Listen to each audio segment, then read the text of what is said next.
Okay, just came back from about a 10 kilometre walk, I think, to Hampstead Heath.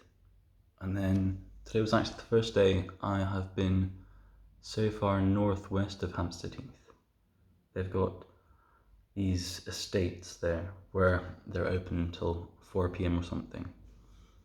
So I had a bit of a poke around there, poked my head in. I was quite surprised by how muddy the tracks are to get to those houses.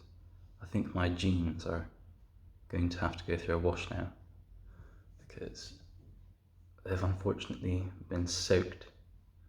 Well, not soaked, but to the point where they're probably socially unacceptable to be seen outside in nice places. So I'm listening to these audiobooks while I walk, and I keep thinking, I have to start a business in some way or another. I have to start a business. And I don't know what that would be. I'm currently working as, I suppose, an accountant of some form. I'm training towards an accountancy qualification, and I'm wondering maybe I can do something with that there once I've fully qualified as an accountant. But I'm also thinking, in the meantime, is there anything I could be doing else? Anything else I could be doing? And so I'm researching these different industries. I'm looking at the margins between different industries and the returns on capital between different industries, and trying to see whether there are any particular industries where the returns and margins seem better, where there are industry tailwinds working for you in order to keep things simpler, to be more profitable.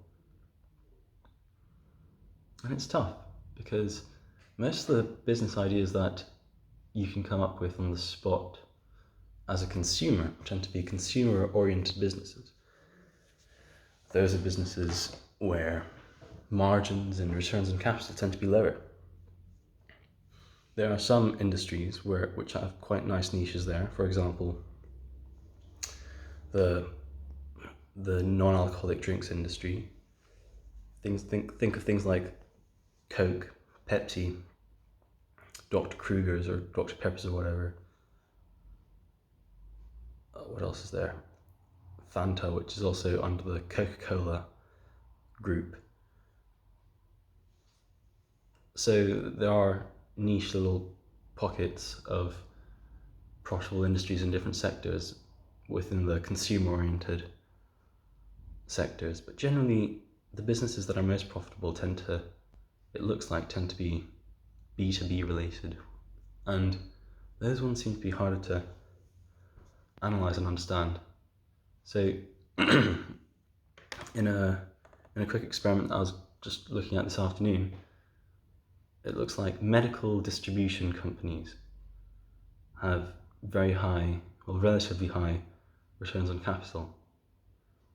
But if you look at those companies, a lot of them have been running for a long time, and they're quite specialized, which is probably why they're able to afford high returns on capital, because their barriers to entry.